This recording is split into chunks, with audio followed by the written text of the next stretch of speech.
నరసరావుపేటలో 50 మంది ఉపాధ్యాయుల బృందం మరియు కొంతమంది మిత్రులతో కలిసి ఈ నెల 20న టూర్కి బయలుదేరారు.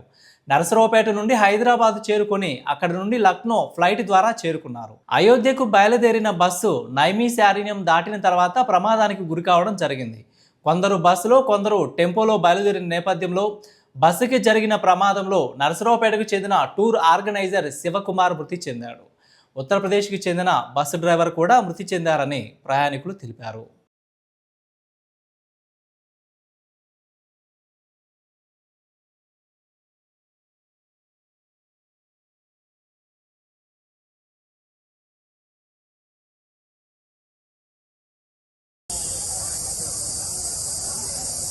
మిత్రులరా, నరసరావుపేట నుండి 50 మంది ఉపాధ్యాయులు ఇతర మిత్రుల బృందం లక్నో మీదుగా నైమిషారణ్యం నుండి ఈరోజు అయోధ్య చూసుకొని రేపు నేపాల్ వెళ్ళటానికి 50 మంది బయలుదేరారు.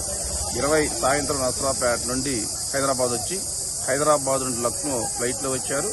నిన్న నైమిషారణ్యం చూసుకొని ఈరోజు నైమిషారణ్యం నుండి అయోధ్యకు బయలుదేరే క్రమంలో నైమిషారణ్యం దాటిన తర్వాత బస్సు యాక్సిడెంట్కి గురైంది. అయితే ప్రయాణికులందరూ స్వల్ప గాయాల మినహా సురక్షితంగానే ఉన్నారు. కాబట్టి నరసరావుపేటలో ఉన్నటువంటి మిత్రులు ఎవరైనా సరే వాళ్ళ బంధువులు ఉంటే ఆందోళన చెందవలసిన అవసరం లేదని చెప్పి ఈ రాఖీ మీడియా ద్వారా మీకు తెలియజేస్తున్నాం.